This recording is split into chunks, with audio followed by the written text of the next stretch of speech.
नाजरीन, प्रोग्राम दुराहा में खुश आमदीद।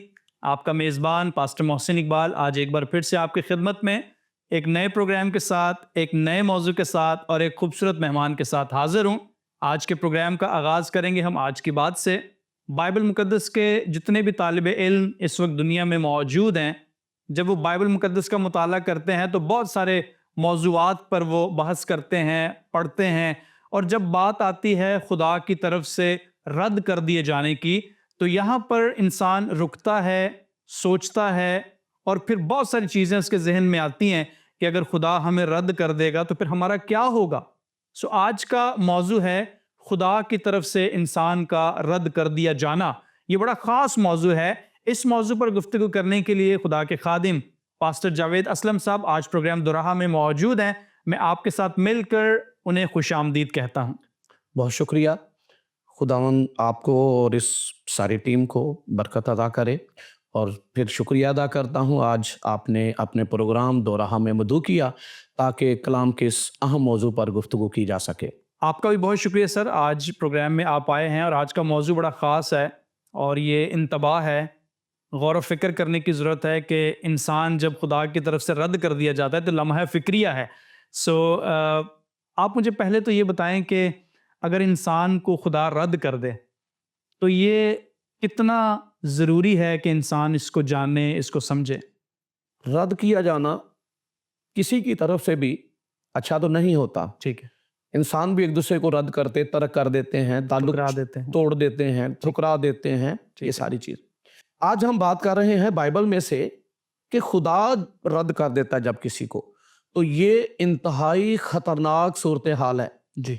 और आज हम कलाम ही की उन बातों को वाज़िया करेंगे ताकि हमारे देखने वाले, सुनने वाले इन बातों को, कलाम की बातों को सुनकर गौर कर सकें कि कहीं हमारी जिंदगियों में भी ऐसा तो नहीं कि खुदा हम रद्द किए हुए तो नहीं है, हम छोड़े हुए तो नहीं है। बिल्कुल ठीक है। तो जब हम कलाम के मुख्तलिफ वाक़यात को लेंगे तो फिर सुनने और देखने वालों के लिए ये आसान हो जाएगा कि वो इन बातों को समझ सके कि रद्द किया जाना, तर्क किया जाना क्या होता है। क्या है। बिल्कुल ठीक है, बहुत खूबसूरत बात है। बल्कि मैं आपसे ये पूछना चाहूँगा कि जब इंसान खुदा की नाफरमानी करता है, खुदा का इनकार करता है, तो उसे संगीन नतायज जो हैं भुगतने पड़ते हैं। तो जो मेरा सवाल है वो इसी से मुतल्लिक है आपसे कि खुदा इंसान को कब और क्यों रद्द करता है। जी, बहुत ही खास सवाल है। खास सवाल है ये। इसका आगाज अदन ही से हो जाता है। जी। खुदा ने इंसान को मोहब्बत के साथ बनाया, बिल्कुल ठीक है। अपनी शक्ल और शबीह पर उसको पैदा किया, ये बाइबल मुकद्दस हमें बताती है। कोई शक नहीं। लेकिन हमें ये याद रखना चाहिए हमेशा कि जो खुदा मोहब्बत है, जो इंसान से प्यार करता है, लेकिन वो बदी से नफरत भी करता है। उसके कुछ तकाजे भी। उसके तकाजे हैं, मोहब्बत के भी कुछ असूल हैं और तकाजे हैं, क्योंकि वो आदिल भी है, आदिल। मुंसिफ भी है, वो अदल भी करता है। तो गुनाहगार को तो फिर हरगिज छोड़ता नहीं है। इसी मोहब्बत में खुदा ने आदम और हवा को आगाह किया, जी। एक शरीयत दी और बड़ी सिंपल शरीयत थी कि सारे दरख्तों का फल खा सकते हो पर इस दरख्त का फल ना खाना। लेकिन उन्होंने खुदा के कलाम से तजावुज किया और उन्होंने खुदा की बात को रद्द किया, यानी खुदा की बात को रद्द किया, ना सुना, इग्नोर किया। तो ये रद्द करना है, तो उन्होंने नाफरमानी कर ली। और नाफरमानी क्या थी? जिस चीज से खुदा ने मना किया था वो उन्होंने कर लिया और खुदा का ना माना और किसका माना? इब्लीस का कहना माना। तो जब इब्लीस का कहना माना तो इब्लीस तो चाहता ही है कि इंसान को बर्बाद करे, खुदा से दूर करे, और वो जानता है कि खुदा इसे खुद ही रद्द करेगा जब ये गुनाह करेगा। इसलिए वो उसी काम के लिए उकसाता है। तो जितने आज हमारे सुनने और देखने वाले हैं वो भी इन बातों पर गौर करें कि गुनाह के साथ कभी भी खुदा समझौता नहीं करता है। जब आदम और हवा ने नाफरमानी की तो फिर वो इस लायक ही नहीं रहे थे कि वो खुदा की हजूरी में रहे, क्योंकि खुदा पाक है और खुदा ने उन्हें फिर अदन से निकाल दिया। और फिर उसका नतीजा देखिए, नतीजा क्या निकला? घर के अंदर झगड़ा। जब खुदा की हजूरी से कोई खारिज होता है तो फिर खुदा की हजूरी से दूर होकर रद्द किए जाने के बाद होता क्या है? बड़े भाई ने छोटे भाई को कत्ल कर दिया, घर के अंदर खून खराबा शुरू हो गया। तो ये उसके रद्द किए जाने के नतीजे तो पहले ही आदम और हवा और पहले ही खानदान में हमें नजर आना शुरू हो जाते हैं। इसके बाद हम देखते हैं कि जब खुदा किसी को ब्लेस करता है, खुदा किसी को बरकत देता है तो उसके कुछ तकाजे भी हैं कि वो उसके साथ चले, वो उसके आइन को माने, उसके कलाम को हमेशा अपने सामने रखे और उसका लिहाज करे। यशुआ जब किनान में लोगों को लेके जाने वाला था तो खुदा ने कहा था कि मेरे कलाम से ना दाएं मुड़ना और ना बाएं मुड़ना, तो फिर तुझे कामयाबी की राह नसीब होगी। तो ये खुदा का कलाम है, हर एक के लिए, हमारे लिए भी है, उनके लिए भी था। सो हम देखते हैं कि बनी इसराइल का पहला बादशाह जो है वो साउल है जी, जो खुदा की तरफ से मुकर्रर किया गया। सैमुअल नबी ने उसे मसा किया गया, खुदा की तरफ से भेजा गया ताकि वो साउल को मसा करे। और फिर लिखा है कि खुदा की रूह उस पर नाजिल हुई। जी, ये खुदा का फजल है, जिसे वो चुनता है वो उसे अपने रूह से भरता भी है, खुदा साथ रहता है। जी बिल्कुल, खुदा हिकमत और दनाई भी देता है, लेकिन जब कोई रद्द करता है तो यहां इसने खुद रद्द किया है। इससे पहले कि खुदा साउल को रद्द करे, इसने क्या किया? नाफरमानी की। और नाफरमानी ये थी कि खुदा ने इनको हुक्म दिया था कि तुम अमालिकियों में सबको खत्म कर देना, छोड़ना नहीं कुछ भी। लेकिन इसने क्या किया?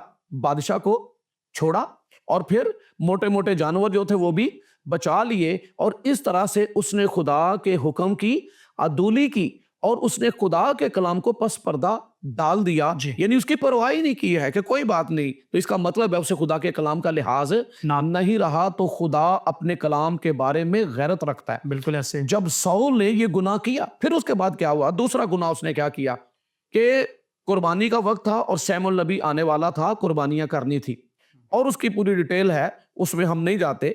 लेकिन कुछ इंतजार किया, जब सैमुअल नबी नहीं आया तो साउल ने वो कुर्बानी कर दी। जी, जैसे ही उसने कुर्बानी कर दी और उसी लम्हा या कुछ टाइम के बाद सैमुअल नबी भी वहां पर पहुंच जाता है और उसने आकर उसे एक बात कही कि ये तूने क्या किया है, यानी ये तेरा काम नहीं था। तो आज भी मैं खबरदार करता हूं, अलर्ट करता हूं ऐसे लोगों को भी। आज भी ऐसे सियासी लोग हैं जो मसीही हैं और सियासी हैं, सियासी लीडरशिप है, मुख्तलिफ ओहदों पर हैं, और वो मजहबी कामों को अपने हाथों में लेने की कोशिश कर सरंजाम दे रहे होते हैं, उनमें दखल अंदाजी करते हैं जो उनका काम नहीं होता। इवन के मैंने यहाँ पर देखा, एक इस वक्त वो दुनिया में नहीं है, एक MPA और कोई प्रोग्राम था और उसमें उसने क्या किया, आखिरी दुआ की और कलमाते बरकत भी दिया और लोगों को रुखसत कर दिया, और वहां पर स्टेज पर पास्टर साहिबान भी बैठे हुए थे। ये उसका काम नहीं था। तो फिर खुदा का गजब आता है ऐसे लोगों पर, खुदा ऐसे लोगों को रद्द कर दे, और जब छोड़ देता है तो फिर जब खुदा ही किसी को छोड़ दे तो उसका हामी और मददगार कोई खुदा के मुकाबले में खड़ा नहीं हो सकता। फिर साउल को जब खुदा ने रद्द किया तो उससे पहले उसने खुदा को रद्द किया, उसने खुदा के कलाम को ठुकराया है और उसके से तजावुज किया और नाफरमानी की। उसके बदले में फिर खुदा ने दाऊद को खड़ा किया और उसको मसा किया। सैमुअल नबी से कहा कि यसी के घराने में जा, उसके बेटों में से मैंने एक को चुन लिया है, और फिर दाऊद को मसा किया गया ताकि आइंदा इसराइल का होने वाला वो बादशाह। बहुत अच्छी बात है। इसमें आप अपनी गुफ्तगू में सर बयान कर रहे थे कि नाफरमानी जब साउल की जिंदगी में आई तो खुदा ने फिर उसको उसके तख्त से उतार दिया और उसकी जगह पर दाऊद को जो है वो खड़ा कर दिया। पुराने यादनामे में सर एक और मिसाल भी हमें मिलती है जहाँ पर हमें एक बुढ़े नबी का जिक्र मिलता है, यानी कि वहाँ पर दो खुदा के लोग हैं। तो एक है जिसे खुदा ने कहा कि तुम वहाँ पर जाना और वहाँ पे खाना पीना नहीं है, वैसे ही वापस आ जाना। लेकिन जब वो वहाँ पहुँचता है तो जो वहाँ पे एक दूसरा शख्स मौजूद है वो उसे खाने पर बिठाने के लिए इसरार करता है और वो शख्स वहाँ पर रुक जाता है। तो जब फिर वो खाना खा लेता है, उस शख्स की बात मान के वापसी अपने सफ़र के लिए जा रहा होता है, तो फिर वो हलाक हो जाता है रास्ते में। यहाँ पर भी हमें जिक्र मिलता है कि खुदा के कलाम की नाफरमानी करना बड़े संगीन नताइज से हम हलाकत की तरफ ले जाता है। हलाकत है और इसका जिम्मेदार कोई और नहीं है, हम खुद होते हैं। जी, हम खुदा को इसका जिम्मेदार नहीं ठहरा सकते। खुदा हमें कलाम देता है, एक शरीयत देता है, तो इसके पीछे मकसद यही होता है कि खुदा जो हमारी हलाकत नहीं चाहता। हमारे लिए खुदा के मंसूबे जो हैं वो भलाई के मंसूबे हैं, अच्छाई के मंसूबे हैं। लेकिन जब खुद कोई तरक करता है तो खुदा भी उसे तरक करता है। आप रोमियो के खत में अगर जाएं तो वहां पर लिखा है, जिन्होंने खुदा को जानना या पहचानना नापसंद किया, उन्हें भी खुदा ने नापसंदीदा अकल के हवाले कर दिया ताकि नालायक हरकतें करें। तो आज आप अपने इर्द गिर्द देख लीजिए क्या क्या लोग करते फिर रहे, क्या क्या नहीं कर रहे। तो इसका मतलब ये है कि जब ये खुदा को पहचानना कोई नापसंद करता है तो खुदा उन्हें नापसंदीदा अकल के हवाले कर देता है। अपनी मर्जी से जिसका जो मर्जी चाहता है वो प्रीस्ट बन रहा है, जिसका मर्जी चाह रहा है वो बिशप बन रहा है, जिसका मर्जी चाह रहा है वो पता नहीं क्या क्या बनता जा रहा है, जबकि खुदा की तरफ से कोई कॉलिंग नहीं होती है। तो फिर ऐसों का अंजाम जो होता है वो ऐसा ही होता है कि खुदा फिर उन्हें नापसंदीदा अकल के हवाले करता है, वो नालायक हरकतें करना शुरू कर देते हैं और फिर उनका अंजाम हलाकत होता है। उनके पीछे चलने वाले भी वो भी उसी गड्ढे में गिरते हैं जिस गड्ढे में वो खुद गिरेंगे, क्योंकि लिखा है अंधा अंधे को राह दिखा नहीं सकता है। इनकी खुदा रद्द कर देता, खुदा रद्द कर देता। तो मेरा जो दूसरा सवाल है आपसे सर वो यही होगा कि जो खुदा का रद्द किया जाना है इंसान को, क्या ये मुस्तकिल होता है, यानी कि खुदा बिल्कुल छोड़ देता है, या कोई तौबा की गुंजाइश इसमें हमें नजर आती है? ये भी डिपेंड करता है सिचुएशन पर। और दूसरा यह है कि जो छोड़ा गया है, ठीक है, उसे इस बात का अदराक हो, उसे इस बात की फिक्र हो कि मैं छोड़े जाने से पहले मैं क्या था जी। अपनी इज्जत और अपने वकार को, खुदा की हजूरी को जब वो देखता है, गौर करे, तो फिर अगर वो तौबा करता है तो खुदा उसे बहाल करता है। ऐसा नहीं, मुस्तकिल नहीं है, हमारा खुदा ऐसा है ही नहीं है। आपके जहन में कहीं मुशर्रफ बेटे की बात तो नहीं आ रही? मुशर्रफ बेटे की है, और उससे पहले मैं दोनों वाकयात बयान करता हूं, मुशर्रफ बेटे का और उससे पहले एक और है, मुनस्सी की बात कर रहा हूं। मुनस्सी जो है, क्योंकि इसका ताल्लुक पूरी कौम के साथ है, ठीक है, इसने पूरी कौम को गुमराही पर लगाया। वो बुरे काम जो खुद तो करता ही था, कौम के लिए भी उसने सहूलतें पैदा की, फैसिलिटेट किया ताकि वो भी गुनाह करे, और ऐसा गुनाह जो खुदा के खिलाफ है, ठीक है, जिसके लिए खुदा ने मना किया था। अब उसका अंजाम क्या होता है? मुनस्सी जो है वो बादशाह था, और खुदा ने जब इसे रद्द किया तो इसे गैर कौमों के हवाले कर दिया, ठीक है, असूर के हवाले किया। और असूर जो था वो आया और मुनस्सी को उन्होंने जंजीरों से जकड़ दिया, ठीक है, और जंजीरों से जकड़ कर उसे कहां ले गए?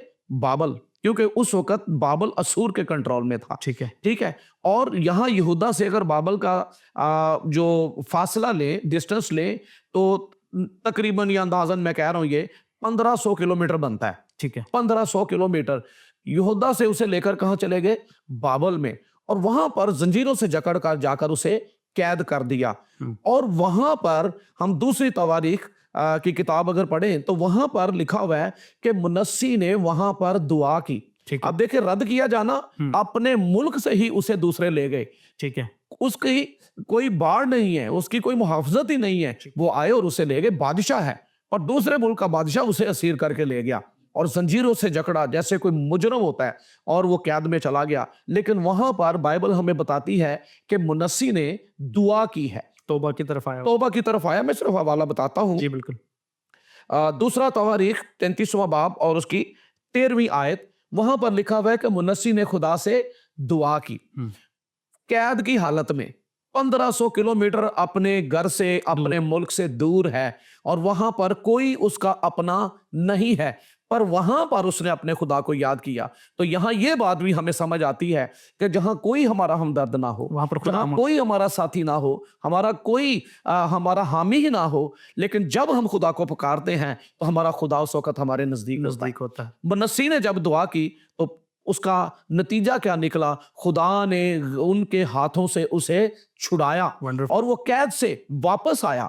और फिर लिखा हुआ है, तब मुनस्सी ने जान लिया कि हमारा खुदावंद ही खुदा है, जो कुदरत वाला है। जब रद्द करेंगे तो वो छोड़ता है, और उसने गैर कौमों के हवाले कर दिया, सूर के हवाले। लेकिन जब हम उससे मुनाजात करते, तौबा करते हैं, दुआ करते हैं, तो हमारा खुदा बहाल करता है और दुश्मनों के हाथों से भी छुड़ाता है। बिल्कुल, बड़ी अच्छी बात है। और बल्कि ये तो खुशी की बात है सर कि जब इंसान रद्द कर दिया जाए लेकिन दोबारा बहाल हो जाए, तौबा की तरफ माइल हो जाए। बल्कि पुराने अहदनामा में जब कभी भी आप कौम बनी इसराइल के हवाले से पढ़ते हैं, या हम पढ़ते हैं, या नाजरीन पढ़ते हैं, तो उन्हें मालूम होगा कि जब कभी कौम बनी इसराइल खुदा की नाफरमानी करती है, खुदा उन्हें रद्द कर देता है, और फिर जब ये दोबारा तौबा की तरफ माइल होती है, खुदा फिर बहाल कर देता है और जंगे भी ये फतह करते हैं। खुदा की तरफ से रद्द कर दिया जाना खतरनाक हालत तो है ही जी, लेकिन आपने अभी ये बताया कि बहाली भी है, रिस्टोरेशन भी हो सकती है। बिल्कुल। हमें मायूस होने की ज़रूरत नहीं है। अगर हम एक बार गुनाह कर चुके हैं और हमें नदामत है, हम ये फील कर रहे हैं कि हमसे गलती हुई है, तो फिर हमारा खुदा कादिर मुतलिक है, वो हमें बहाल करने की कुदरत रखता है। जी। जी आप कुछ कहना चाह रहे प्लीज। इसी के साथ मैं एक और वाकया नए अहदनामा से बयान करना चाहता हूँ और वो है मुशर्रफ बेटे का। जी। ये तो बच्चा इस कहानी से वाकिफ है। संडे स्कूल से ही ये बच्चे सीखना शुरू कर देते हैं, बचपन से ही सीखना शुरू कर देते हैं। लेकिन इसके अंदर इस वाकये में जो गहराई पाई जाती है, जो खुदा की मोहब्बत नजर आती है, उसको हमने देखना जरूरी है। मुशर्रफ बेटे ने अपने बाप से तकाजा किया कि जो मेरा हिस्सा बनता है वो मुझे दे दे। तो बाप ने इनकार नहीं किया, इसलिए कि बाप भी जानता है कि जो मेरा है वो इन्हीं का है। तो उन दोनों का हिस्सा था, बड़े बेटे का और छोटे बेटे का। ये छोटा था, उसने छोटे बेटे का अपना जो उसका हिस्सा बनता था वो उसे दे दिया। अब वो अपने हिस्से का मालिक है, वो उसके साथ जो भी करे, क्योंकि उसने अपने बाप से वो हिस्सा ले लिया है। हम देखते हैं कि वो दूर किसी मुल्क में चला जाता है जहां कोई रोकने वाला ना हो, दोस्त भी बड़े होते हैं साथ में। जब पैसा होता है दोस्त भी बड़े होते हैं, लेकिन जब किसी के पास रुपया पैसा नहीं, दोस्त भी जाते रहते हैं, क्योंकि बुरे वक्त में कोई किसी का दोस्त नहीं होता। तो यहाँ इसमें हमें यह भी सीखने को मिलेगा। वहां पर जब रुपया खत्म होने लगा, लिखा है उसने बदचलनी में उड़ा दिया। पैसा था, अय्याशी में उड़ा दिया। तो यहाँ ये बात भी इस वाक्य से सीखें कि जिनके पास पैसा है अपने पैसे को जाया ना करें, खुदा के खौफ में जिंदगी बसर करें। इसका जब पैसा खत्म हो गया, इसके दोस्त भी छोड़ गए। हालत यहां पहुंच गई कि वो एक शख्स के यहां सूअर चराने के लिए जाता था, मुलाजमत इख्तियार की, ताकि चले जो वो फलियां सूअर खाते हैं वो खाकर अपना पेट बहुत भर ले। बुरी हालत है, इससे बुरी हालत हो ही नहीं सकती कि वो फलियां जो सूअर खाते हैं वो खाने पे मजबूर हो गया है। एक अमीर बाप का बेटा जिसके घर में नौकर चाकर हैं, खाने पीने की फरावानी है, और ये यहाँ पर सूअर की फलियां खाने पे मजबूर है। लेकिन सूअर वो भी ना खाने देते थे, वो भी मुयसर नहीं। और एक दिन ये सोचने लगा और इसे याद आया अपने बाप का घर, आराम की जिंदगी, आसाइश की जिंदगी, नौकर चाकर, पहनने खाने को पीने को हर चीज मुयसर है।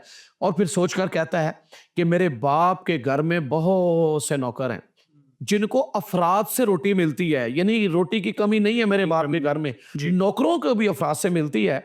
और अपने आप को देखता है, मैं तो बेटा था और मैंने अपने आप के साथ ये क्या किया। तो पछतावा आया। जी, जब पछतावा आया तो इसने इरादा किया कि मैं अपने बाप के पास जाऊंगा, और वो कहने लगा कि मैं अपने बाप से कहूंगा, मैं तेरा और आसमान का गुनाहगार हूं, मैं इस लायक नहीं रहा कि फिर तेरा बेटा कहलाऊं, मुझे अपने नौकरों जैसा, मुझे अपने मजदूरों जैसा कर ले।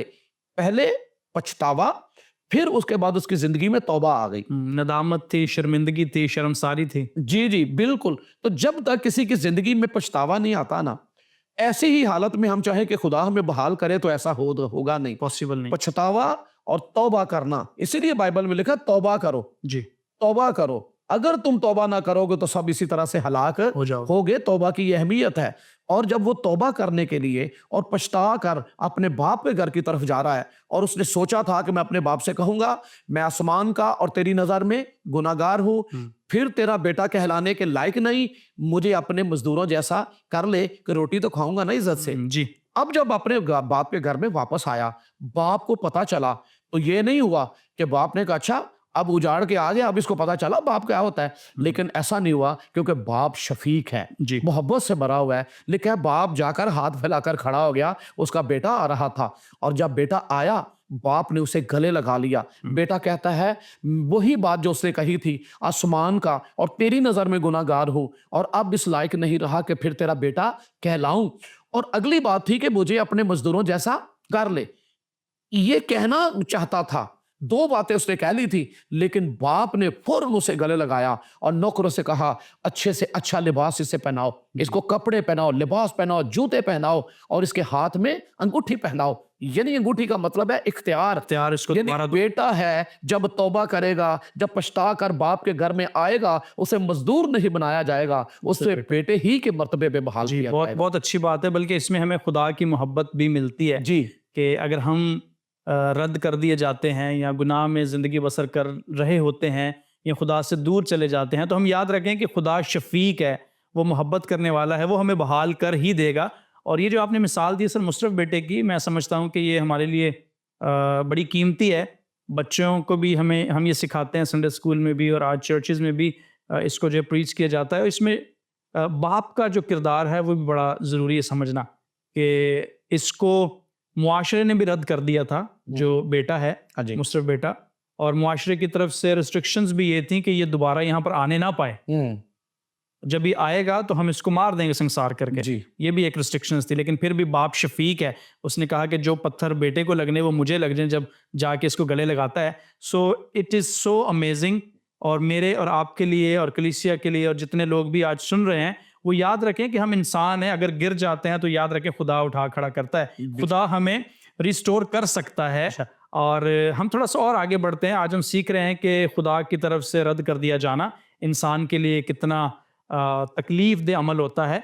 सो एक इंसान को कैसे मालूम होता है कि खुदा का रूह उससे जुदा हो गया है या खुदा ने उससे रद्द कर दिया है? क्योंकि आज के दौर में भी हम सारे वो काम करते चले जा रहे हैं जो हम कर रहे होते हैं, तो हमें कैसे मालूम होगा कि खुदा हमसे दूर हो चुका है या उसने हमें रद्द कर दिया है?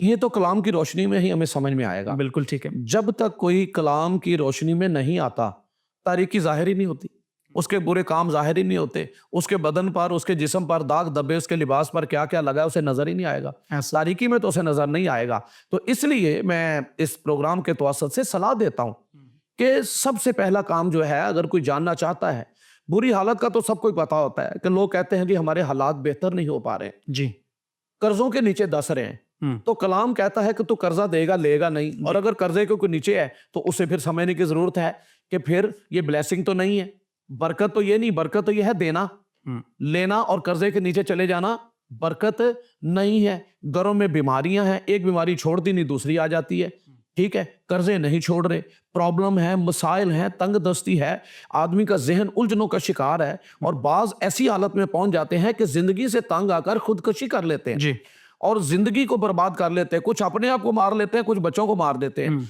यानी जब हालत ऐसी पहुंच जाए तो इससे अंदाजा करें इससे बुरी हालत इंसान की क्या हो सकती है। तो ऐसों को जरूरत है कि वो कलाम की रोशनी के नीचे आए, फिर कलाम हमारी रहनुमाई करता है, और कलाम हमें क्या बताता है कि हम खुदा से दूर हो चुके हैं जी, नाफरमानी के सबब से। खुदा ने हमें छोड़ा हुआ है, और क्यों छोड़ा हुआ है? क्योंकि हमने खुदा को छोड़ा है। तो मैं यहाँ पर एक खुदा के कलाम में से ही एक वर्स जो है वो पढ़कर ही सुनाना चाहूंगा। जी, तवारीख की पहली तवारीख में बुजुर्ग दाऊद अपने बेटे सुलेमान को एक नसीहत करता है, जी। तो मैं ये खुदा के कलाम में से पढ़ना चाहूंगा। श्योर। तवारीख की पहली किताब है 28वां बाब और आयत नंबर 9 है। और तू आए मेरे बेटे सुलेमान, अपने बाप के खुदा को पहचान और पूरे दिल और रूह की मुस्तैदी से उसकी इबादत कर, क्योंकि खुदावंद सब दिलों को जांचता है, ठीक है, और जो कुछ ख्याल में आता है उसे पहचानता है। अगर तू उसे ढूंढे तो वो तुझको मिल जाएगा। मुश्किल नहीं है, नया नामे में लिखा है ना, ढूंढो तो पाओगे, दरवाजा खटखटाओ तुम्हारे वास्ते खोला जाएगा। तो मुश्किल नहीं है अगर कोई ढूंढे तो। अगर तू उसे ढूंढे तो वो तुझको मिल जाएगा, और अगर तू उसे छोड़े तो वो हमेशा के लिए तुझे रद्द कर देगा। सो होशियार हो, क्योंकि खुदावन ने तुझको मकदस के लिए घर बनाने को चुना है, सो हिम्मत बांध कर काम कर।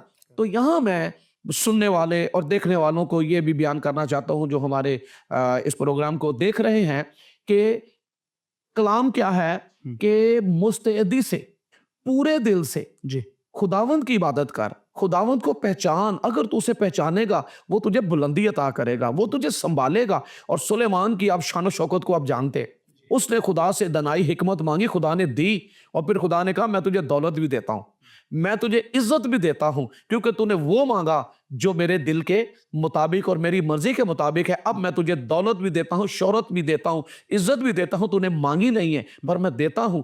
तो आप सुलेमान की शान शौकत का हाल देख सकते हैं कि सबा की मलका उसकी शान शौकत देखने और हिकमत की बातें सुनने के लिए आती है। तो कलाम हमें यह बताता है, अगर कोई खुदा को रद्द करता है तो फिर खुदा उसे छोड़ देता है, उसे तर्क कर देता है। फिर हम जिंदगी में मुश्किलात में फंसते हैं। मुशर्रफ बेटा फंस गया था, मुन्नसी फंस गया था, ठीक है जी, समसून बिल्कुल खुदा ने उसे चुना, उसे ताकत दी, रूह कुछ उस पर नाजिल होता था और उसे ताकत दी गई, और एक गधे के जबड़े से 1000 आदमी उसने मार दिया। ये अपनी कोशिश या ताकत से तो नहीं कर सकता था। इसमें यह है कि अगर हमारी ताकत हमसे जाती रहती है तो ये भी हमें पता चलता है कि खुदा का रूह फिर हमारे साथ नहीं है।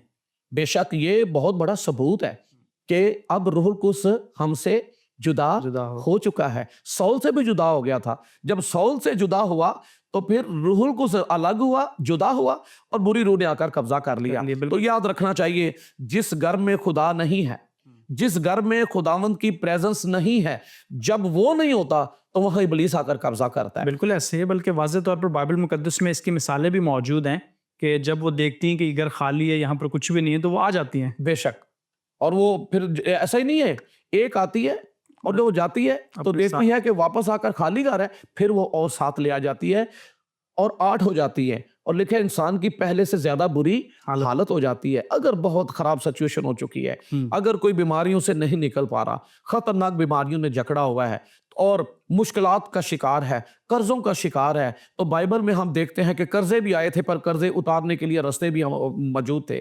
अगर बीमार भी था तो उसकी बीमारी की शिफा का भी इलाज बाइबल मुकद्दस में मौजूद है। मुश्किलात का हल, परेशानियों का हल, बीमारियों से शिफा, रोगों से छुटकारा, उसका एक ही हल है कि हम अपने खुदावंद की तरफ रुजू लाएं। बिल्कुल, और उसकी तरफ मुड़े और फिर वो हमें रद्द नहीं करता, बल्कि शफीक बाप है, वो हमें गले लगा लेता है जब हम उसके पास आते हैं। जी बहुत शुक्रिया सर। एक और सवाल है, बड़ा कीमती है, इसमें सिर्फ मैं आपका छोटा सा पॉइंट ऑफ व्यू जानना चाहूँगा कि अगर कोई शख्स खुदा की तरफ से रद्द कर दिया जाता है तो क्या हम उसके लिए दुआ कर सकते हैं, उसकी बहाली हो सकती है? जी बिल्कुल, हम खुदा के कलाम में से देखते हैं कि किसी के लिए इंटरसेशन करना, शिकायत करना, ये बाइबल मुकद्दस में मौजूद है। पौलुस रसूल भी फरमाता है एक दूसरे के लिए दुआ ये करते रहा करो, एक दूसरे के लिए भी। वो तो मुकद्दसों की बात हो रही है, ठीक है। लेकिन अगर कोई बरगश्ता हो जाता है तो बरगश्ता जो हो जाते हैं उनके लिए भी हमें दुआ करनी चाहिए। हम अपने इर्द गिर्द देखें, अपने अजीजों में देखें, अपने पड़ोसियों में देखें, किसी को भी देखें, हम अपने शहर के लिए, अपने घर के लिए, अपने रिश्तेदारों के लिए, अपने मुल्क के लिए दुआ कर सकते हैं ताकि खुदा बहाल करे। और हम इससे बढ़कर एक एग्जाम्पल देखते हैं कि लिखा है कि गुनाह ना करो। यूहन्ना रसूल कहता है आए बच्चों गुनाह ना करो। लेकिन अगर कोई कर ले तो भी उसका रास्ता मौजूद है। हमारे लिए बाप की दानी तरफ हमारा शफायत करने वाला यानी यीशु मसीह मौजूद है, तो वो भी शफायत कर रहा है, तो हमें भी एक दूसरे की शफायत करना चाहिए। पास्टर जी आपका बहुत शुक्रिया आज के प्रोग्राम में गुफ्तगू करने के लिए। नाज़रीन, मैं आपसे भी मुखातिब होना चाहूँगा और आपके लिए भी आज ये सवाल होगा, मेरे लिए भी सवाल होगा कि कहीं हम खुदा की तरफ से रद्द किए हुए लोग तो नहीं हैं। अगर खुदा की तरफ से हम रद्द किए हुए हैं तो फिर हमें खुदा के पास वापस आने की ज़रूरत है, ताकि खुदा हमें बहाल करे। अगर आपका कोई सवाल है आज के प्रोग्राम के हवाले से तो स्क्रीन पर दिए हुए नंबर्स पर आप हमसे रब्ता कर सकते हैं। अगले प्रोग्राम तक के लिए आप हमें इजाज़त दीजिएगा।